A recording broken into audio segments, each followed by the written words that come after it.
அருமை சகோதரர் உதயம் சண்முகம் அவர்களே, சட்டமன்ற முன்னாள் உறுப்பினர்கள், அருமை நண்பர் பெரியனரசு அவர்களே, அன்புக்குரிய கவிச்சுடர் கவிதைப்பித்தன் அவர்களே, பெருமதிப்பிற்குரிய கார்த்தி தொண்டைமானவர்களே, தோழமை கட்சிகளை சார்ந்திருக்கக்கூடிய பல்வேறு பொறுப்புகளில் இருந்து பணியாற்றி கொண்டிருக்கக்கூடிய பொறுப்பாளர்களே, அமைப்பாளர்களே, நிர்வாகிகளே, செயல் வீரர்களே,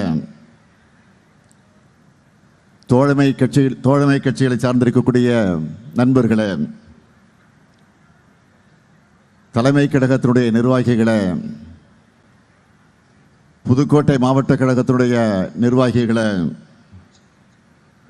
கழகத்தின் பல்வேறு அணிகளை சார்ந்திருக்கக்கூடிய அமைப்பாளர்களே, துணை அமைப்பாளர்களே, பத்திரிகை மற்றும் ஊடகத்துறையை சார்ந்திருக்கக்கூடிய நண்பர்களே, வணக்கத்திற்குரிய வாக்காளர் பெருமக்களே, பெரியோர்களே, தாய்மார்களே, என் உயிரோடு கலந்திருக்கக்கூடிய தலைவர் கலைஞர் அவர்களின் உயிரினும் உயிரான அன்பு உடன்பிறப்புகளே, உங்கள் அனைவருக்கும் என்னுடைய அன்பான வணக்கம். புதுக்கோட்டை திராவிட முன்னேற்ற கழகத்தினுடைய கோட்டை.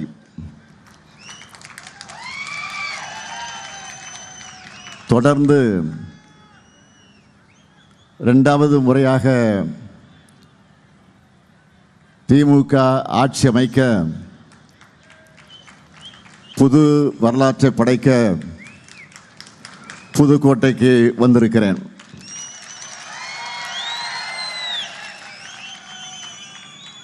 புதுக்கோட்டையோட சிறப்புகள் என்ன?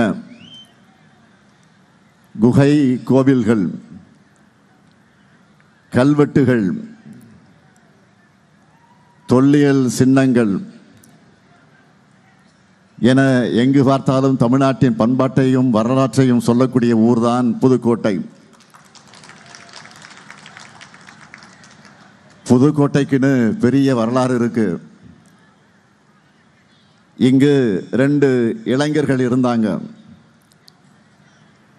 கீரனூர் முத்து மற்றும் விராலிமலை சண்முகம்.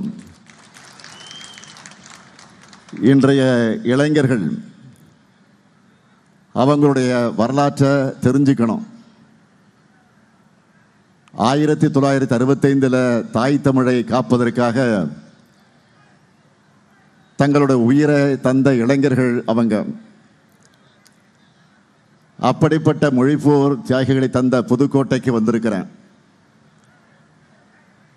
தமிழுக்கு மீண்டும் பாஜக அரசால ஆபத்து வந்திருக்கு. அந்த பாஜகவையும் அவங்க தூக்கு சுமக்கிற அடிமை அதிமுகவையும் வேரோடும் வேரடி மண்ணோடும் வீழ்த்த உங்க ஆதரவை கேட்டு வந்திருக்கிறேன். இந்த தேர்தல் என்பது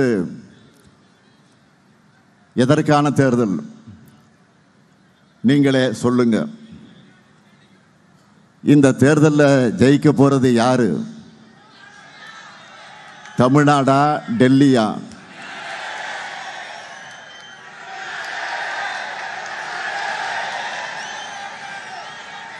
தமிழ்நாட்டுக்கு எது தேவை? மக்களாட்சியா, சர்வாதிகாரமா? மக்களாட்சியா, சர்வாதிகாரமா? இதுதான் மக்களுடைய தீர்ப்பு, பதில். இதை நீங்க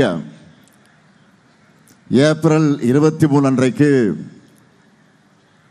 ஒவ்வொரு வாக்குச்சாவடியிலும் காட்டணும், நிரூபிக்கணும். அதுக்கு வேட்பாளர்களை அறிமுகப்படுத்தலாமா? வேட்பாளர்களை உங்கள் அனுமதியோடு அறிமுகப்படுத்தலாமா? முதல்ல திருமயம் சட்டமன்ற தொகுதி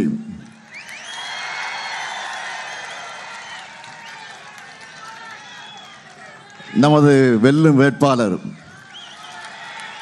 மாண்புமிகு அமைச்சர் ரகுபதி அவர்கள் மிக நீண்ட அரசியல் வரலாறு கொண்டவர். அமைச்சராக தன்னுடைய பணிகளை சிறப்பாக செய்கிறவர் மட்டுமல்ல,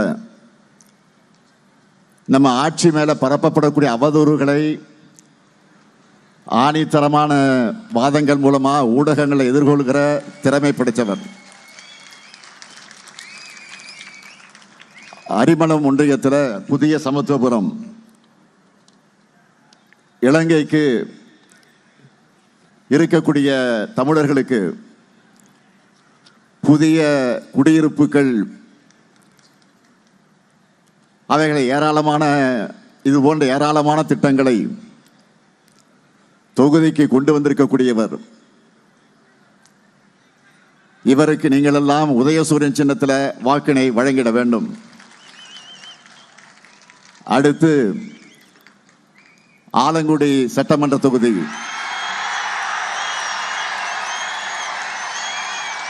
நமது வெல்லும் வேட்பாளர் அமைச்சர் மையநாதன் அவர்கள் நம்மோட மதிப்பை பெற்ற மாண்புமிகு அமைச்சர் கீழாத்தூர் அரசு கலைக்கல்லூரி, திருவரங்குளம் விளையாட்டு மைதானம், ஆலங்குடி அறிவுசார் மையம் போன்ற திட்டங்களை உருவாக்கி தந்து மூன்றாவது முறையாக போட்டியிடுகிறார். இவருக்கு நீங்கள் எல்லாரும் உதயசூரியன் சின்னத்தில் வாக்கினை வழங்கிட வேண்டும். அடுத்து விராலிமலை சட்டமன்ற தொகுதி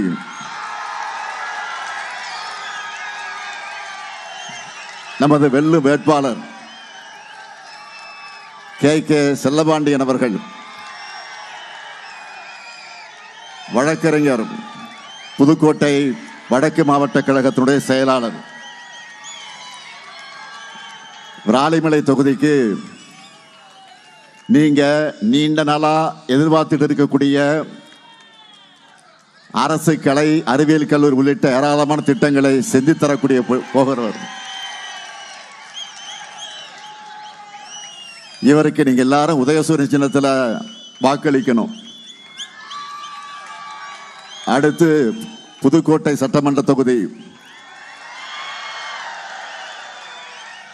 நமது வெல்லும் வேட்பாளர் டாக்டர் முத்துராஜா அவர்கள் அரசு பணியை விட்டுவிட்டு மக்கள் பணிக்கு வந்த உழைப்பாளர். கடந்த முறை வென்று மூடப்பட்ட முத்துலட்சுமி மருத்துவமனையை பயன்பாட்டுக்கு கொண்டு வந்தவர். புற்றுநோய் சிகிச்சை மையம் கொண்டு வந்திருக்கிறார். இவருக்கு புதுக்கோட்டை மக்கள் எல்லாரும் உதயசூரியன் சின்னத்தில் வாக்களிக்கணும். அடுத்து கந்தர்வக்கோட்டை சட்டமன்ற தொகுதி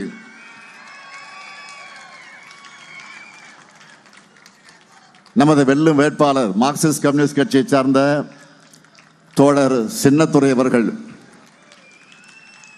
12 ஆண்டுகளா மார்க்சிஸ்ட் கம்யூனிஸ்ட் கட்சியினுடைய மாவட்ட செயலாளராக இருந்து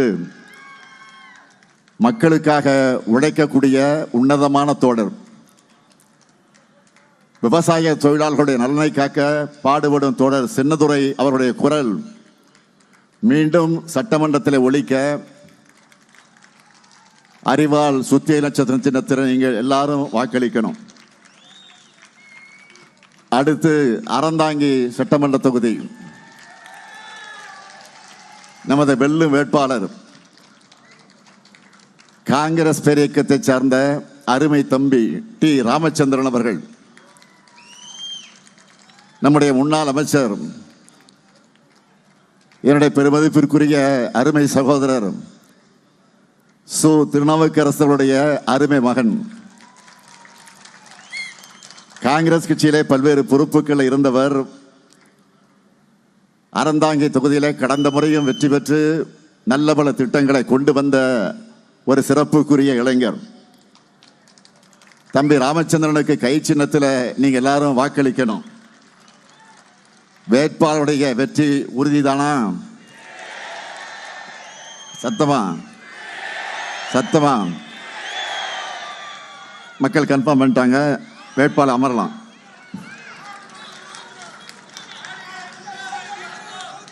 நம்ம திராவிட மாடல் அரசை பொறுத்த வரைக்கும் ஒவ்வொரு மாவட்டத்துக்கும், ஒவ்வொரு வட்டத்துக்கும், ஒவ்வொரு ஊராட்சிக்கும் என்ன தேவைன்னு பார்த்து செஞ்சிருக்கிறோம். இப்படி புதுக்கோட்டை மாவட்டத்தை புத்தம்புது கோட்டையா உருவாக்கக்கூடிய நோக்கத்தோட செய்யப்பட்டிருக்கக்கூடிய திட்டங்கள் சிலவற்றை மட்டும் ஹைலைட்ஸா சொல்லணும்னா, திருமயத்தில் அரசு மருத்துவமனை, நெல் கொள்முதல் நிலையம்,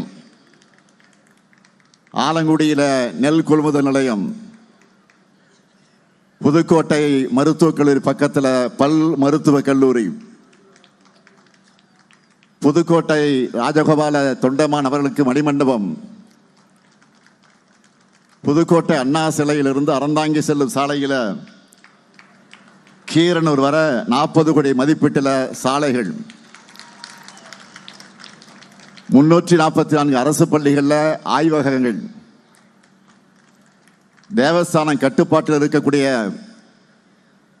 33 திருக்கோயில்களில் திருப்பணிகள் செய்யப்பட்டிருக்கு. 255 திருக்கோயில்களை பராமரிப்புக்கு மானியத்தை உயர்த்தி இருக்கிறோம். அது மட்டுமல்ல, பயனடைகிற வகையில் 4 லட்சம் பேர் பயனடையக்கூடிய வகையில் 1820 கோடி ரூபாய் மதிப்பீட்டில் காவேரி கூட்டுக்குடிநீர் திட்டப்பணிகள் தொடங்கப்பட்டிருக்கு. இப்படி இன்னும் ஏராள பணிகள், திட்டங்கள் இருக்கு. இவ்வளவையும் செஞ்சு கொடுத்திருக்கிற காரணத்தால தான் உங்ககிட்ட உரிமையோடு வாக்கு கேட்க வந்திருக்கிறேன். நம்ம திராவிட மாடல் செஞ்சிருக்கக்கூடிய சாதனைகளை பற்றி நிறைய செய்திகளை நீங்க பார்த்திருப்பீங்க. திமுக நம்முடைய அரசு ஒரு திட்டத்தை செயல்படுத்தினா அது சாதனை திட்டமாக தான் இருக்கும். நம்மோட சாதனைகள் தான் இந்தியாவுக்கே பெஞ்ச் மார்க்காக இருக்கு. எடுத்துக்காட்டுக்கு சொல்றேன், கிரிக்கெட்ல பல பிளேயர்ஸ் பல ரெக்கார்டுகளை வச்சிருப்பாங்க. ஆனா சச்சின் டெண்டுல்கரை பார்த்தீங்கன்னா அவர்கிட்ட எல்லா ரெக்கார்டுமே இருக்கும். அரசியல் அப்படிப்பட்ட முறியடிக்க முடியாத எல்லா ரெக்கார்டும் நம்ம திமுக தான் செஞ்சிருக்கு என்பதை பெருமையோடு சொல்றேன். இனியும் தொடர்ந்து நாம தான் ரெக்கார்ட் பிரேக் பண்ணவும் போறோம். நம்ம திட்டங்களை பார்த்து தான் இன்னைக்கு பல்வேறு மாநிலங்கள் காப்பி அடிச்சுக்கிட்டு இருக்காங்க. ஏன் ஒன்றிய அரசை காப்பி அடிச்சுக்கிட்டு இருக்கு. மக்களுக்கான முன்னோடி திட்டங்களை செயல்படுத்துறதுல திமுக தான் ஓஜி, ஒரிஜினல். இந்த ஸ்டாலினோட அப்படிப்பட்ட திட்டங்களை சொல்லட்டா, இங்க ஏராளமான மகளிர் வந்திருக்கீங்க. என் சகோதரிகள், இங்க இருக்கக்கூடிய சகோதரிகிட்ட கேட்கிறேன், மாதந்தோறும் 15ஆம் தேதி உங்க அக்கௌண்ட்டுக்கு இந்த அண்ணன் கொடுக்கிற 1000 ரூபாய் உரிமை தொகை வருதா?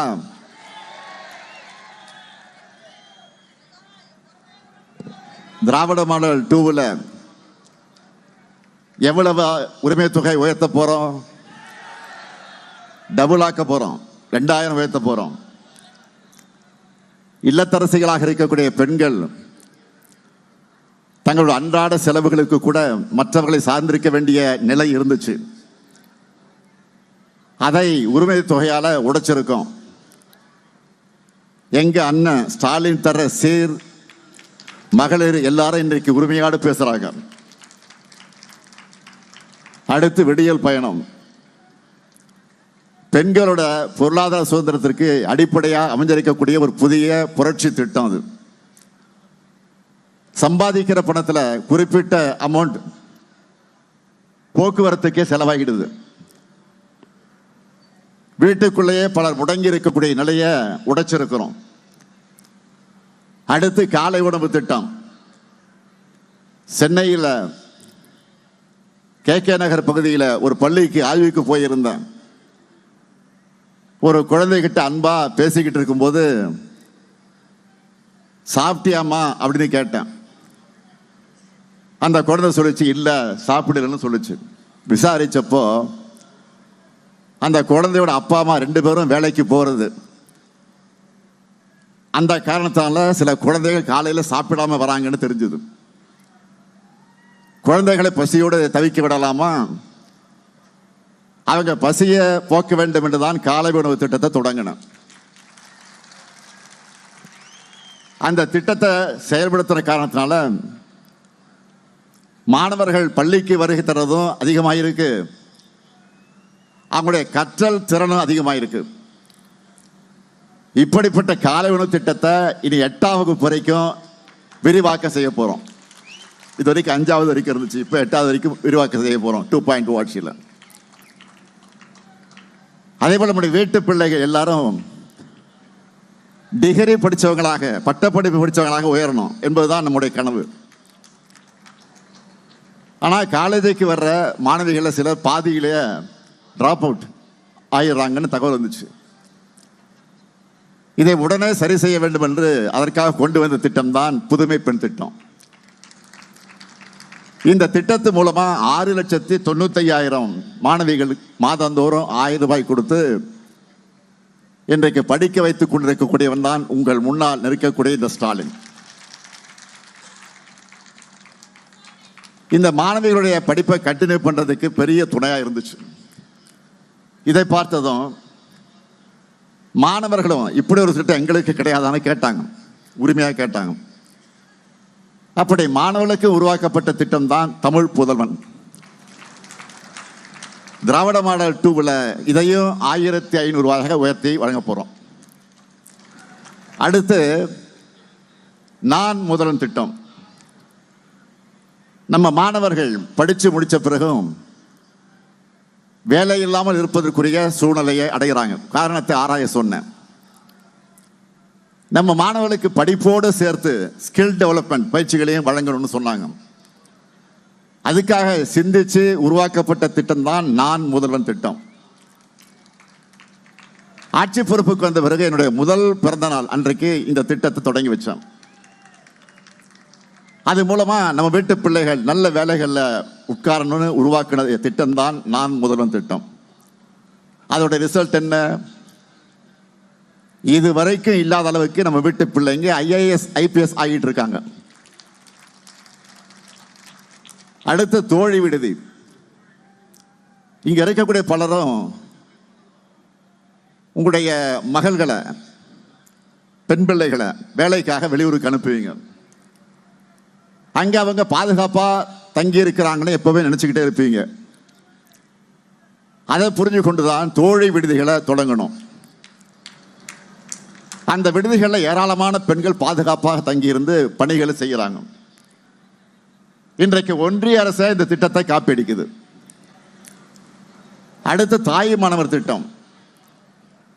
ஒரு முறை கள ஆய்வில் ஈடுபட்டு இருந்தப்போ ஒரு வயதான பெண்மணி ஒருவர் முதுமையால ரேஷன் கடைகளுக்கு போய் பொருட்களை வாங்க முடியவில்லை என்று கவலைப்பட்டாங்க. இதை பற்றி நான் ஆய்வு செஞ்சேன். 70 வயதுக்கு மேற்பட்டிருக்கக்கூடிய பலரும் கடைகளுக்கு போய் ரேஷன் பொருட்களை வாங்குறதுல இருக்கக்கூடிய சிரமங்கள் அனுபவிக்கிறாங்கன்னு எனக்கு தெரிய வந்துச்சு. அவங்க தான் வாங்கிறதுலேருந்து நான் சும்மா இருந்துடல. வயதான அவங்களுக்கு நாம தான் துணையா இருக்க வேண்டும் என்று நினைச்சேன். அப்படி தொடங்கிறது தான் தாய் மாணவர் திட்டம்.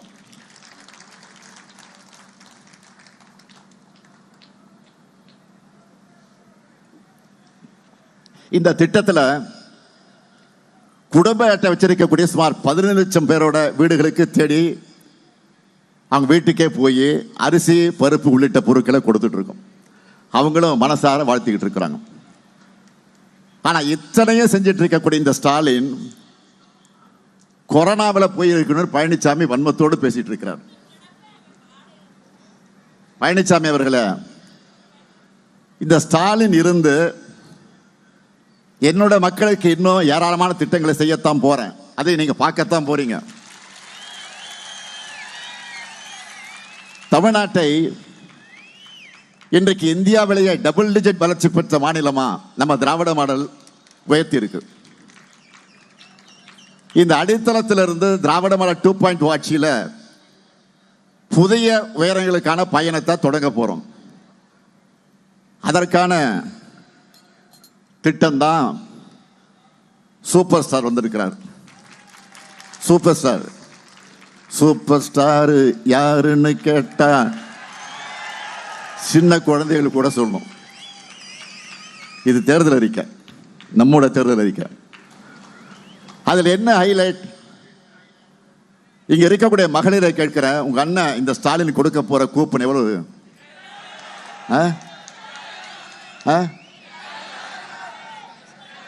சத்தமா சொல்லுங்க. மகளிர்லாம் இப்பவே வீட்டுக்கு என்ன பொருள் வாங்கலான்னு டிஸ்கஸ் பண்ண ஆரம்பிச்சுட்டாங்க. இந்த திட்டத்தில் எவ்வளவு தொகையோட கூப்பன் கொடுக்க போறோம்? 8000. இந்த கூப்பனை வச்சு உங்களுக்கு தேவைப்படுகிற வீட்டு உபயோகப் பொருளை புதுசா வாங்கிக்கலாம். இல்லைன்னா பழைய பொருளை எக்ஸ்சேஞ்ச் பண்ணி புது பொருளை வாங்கிக்கலாம். உங்களுக்கு பிடிச்ச கடையில் உங்களுக்கு பிடிச்ச பிராண்டை வாங்கிக்கலாம்.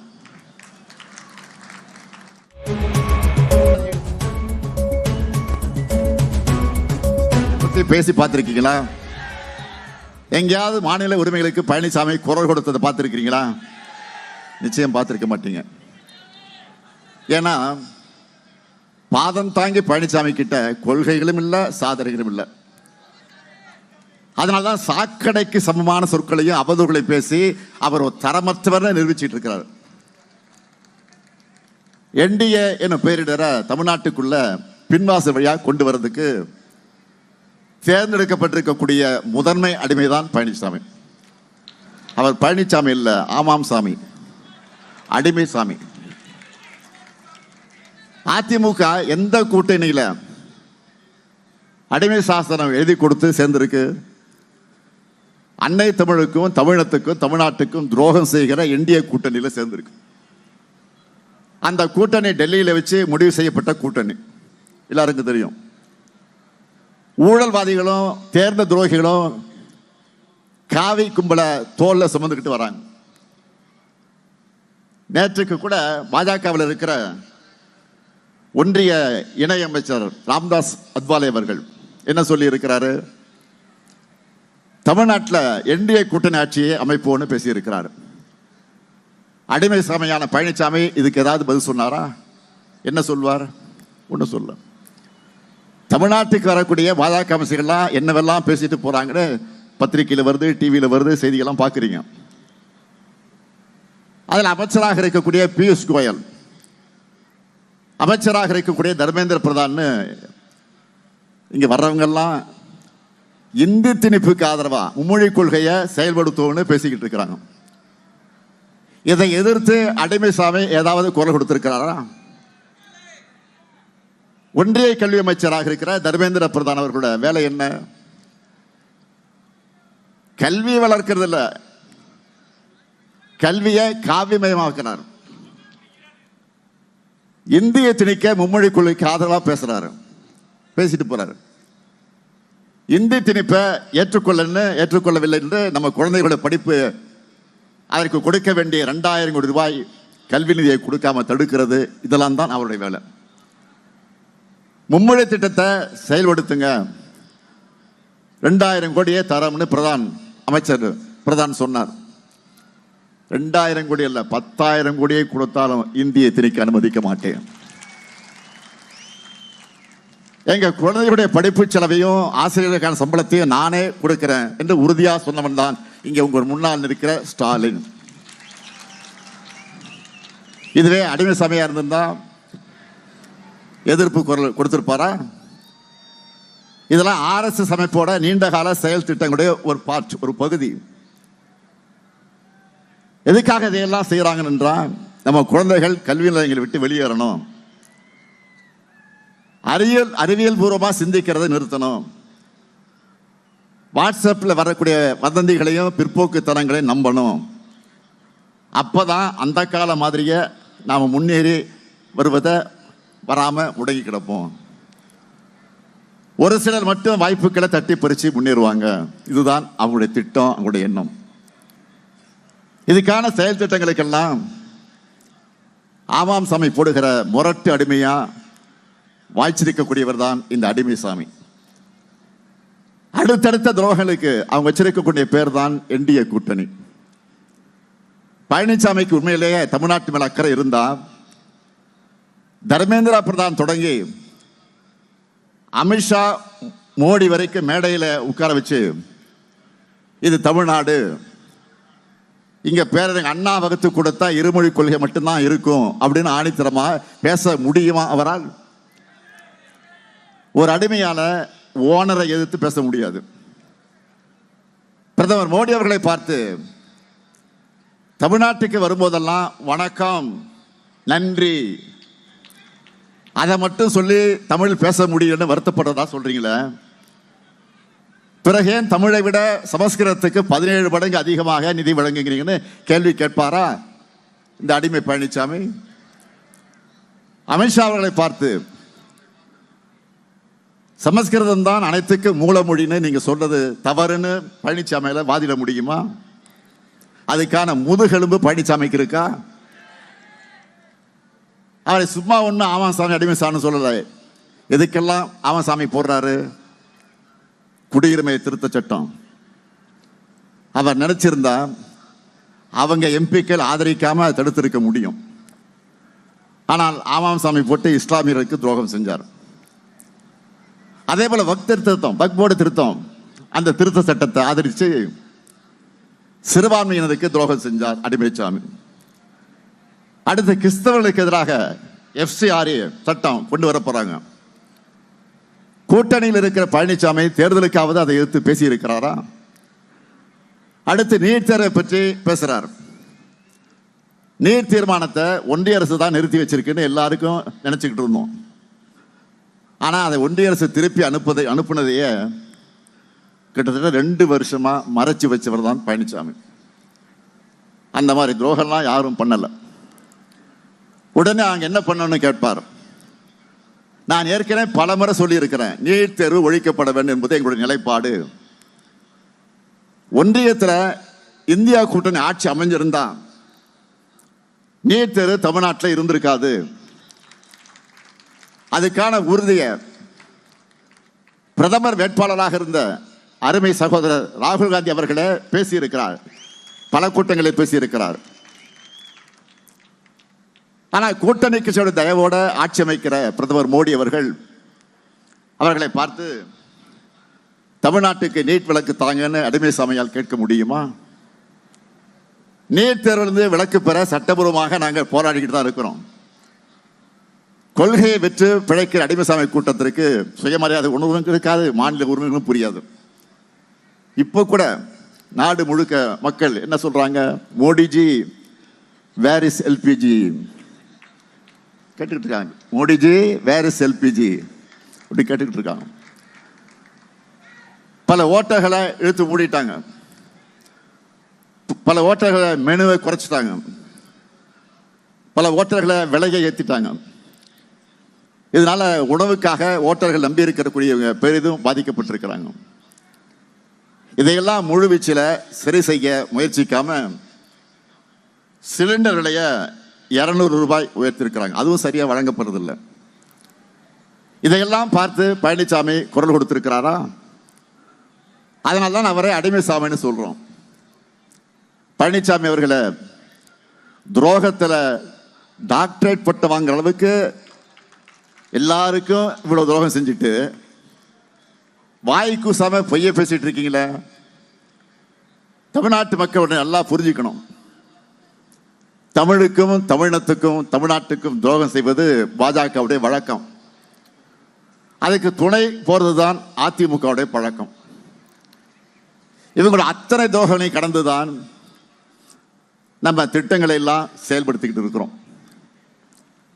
உரிமை தொகை தடையில்லாமல் கிடைக்க வேண்டும் என்று சொன்னால் விடியல் பயணம் தொடரணும்னா, காலை உணவு திட்டம், புதுமை பெண், தமிழ் புதல்வன், நான் முதல்வன், மக்களை தேடி மருத்துவம் உள்ளிட்ட திட்டங்கள் நிறுத்தப்படாமல் தொடரணும்னா திராவிட மாடல் ஆட்சிதான் மீண்டும் அமையணும்.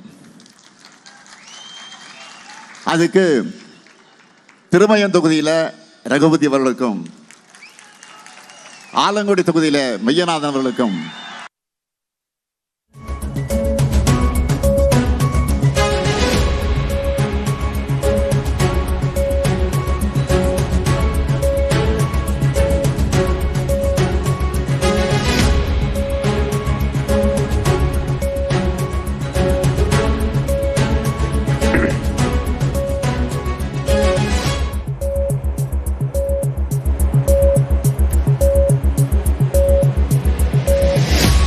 புதுக்கோட்டையில் திமுக மற்றும் திமுக கூட்டணி கட்சி வேட்பாளர்களை ஆதரித்து முதலமைச்சர் மு.க. ஸ்டாலின் பரப்புரை மேற்கொண்டு வருகிறார்.